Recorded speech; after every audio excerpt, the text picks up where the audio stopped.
साल के अंत में हुए 5 राज्यों के विधानसभा चुनाव में छत्तीसगढ़ और मध्य प्रदेश की तरह ही राजस्थान में भी बीजेपी ने बिना मुख्यमंत्री चेहरे के चुनाव लड़ा था। बीजेपी इन चुनाव में प्रधानमंत्री नरेंद्र मोदी के चेहरे पर जमीन पर उतरी।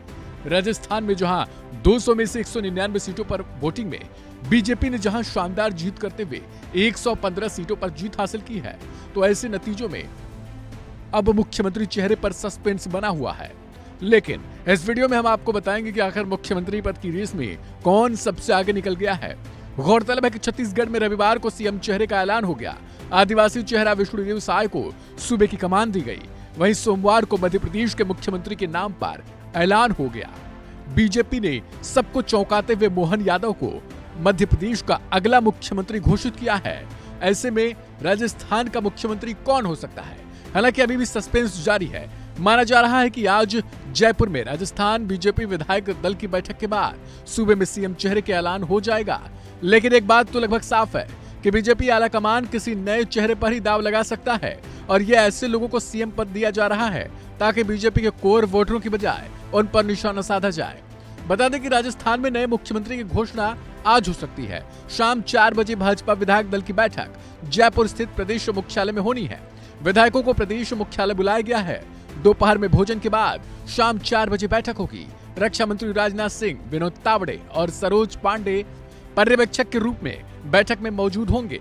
बैठक में सीएम के नाम का औपचारिक ऐलान हो सकता है। पार्टी ने सोमवार को सभी विधायकों को जयपुर पहुंचने के लिए कहा था।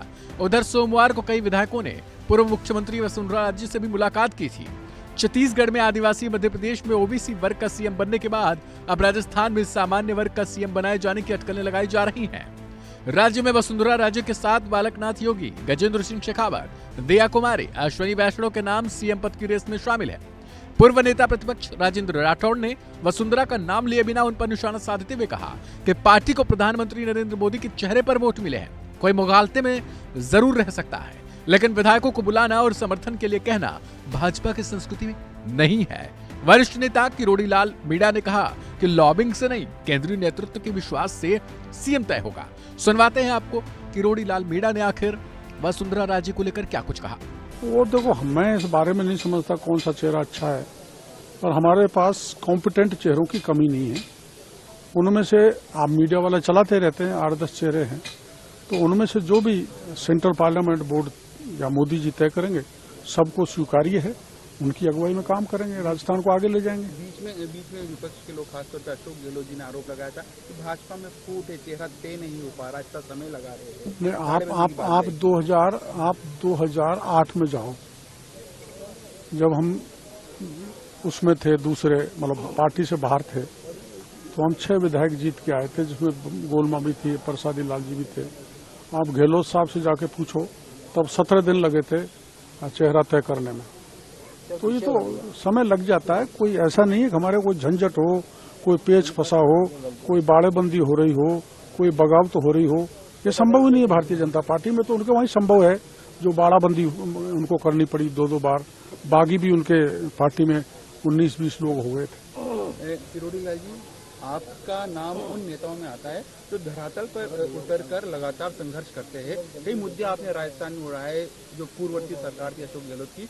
अब जब आपकी बहुमत में सरकार बनने जा रही है, 115 सीटें बीजेपी की आई, कल मुख्यमंत्री का चेहरा भी घोषित हो जाएगा। दावेदारों के कई नाम हैं, उसमें एक आपका नाम भी शामिल बताया जा रहा है। नहीं देखो, मैं तो कहीं दूर दूर तक नहीं हूँ, क्योंकि आपने इतने दिनों से मैं आप लोगों से मिला हूँ। मैंने कई बातों में ऐसी इच्छा जाहिर न तो आपके सामने की, न पार्टी में की, न क्षेत्र में की, चुनाव लड़ते समय कहीं भी नहीं की। मैं तो जिनकी मैंने नींद उड़ाई, उनकी नींद और उड़ाऊंगा। हमारी सरकार उड़ाएगी। जिन्होंने राजस्थान के लाखों बच्चों के भविष्य के साथ खिलवाड़ किए, उनकी नींद उड़ाना हमारी जिम्मेदारी है। जिन्होंने भ्रष्टाचार फैलाया, चाहे जल जीवन मिशन हो, चाहे DOIT हो, उनकी नींद उड़ाना हमारी जिम्मेदारी है और वो हम करेंगे। आपको लगता है कि सरकार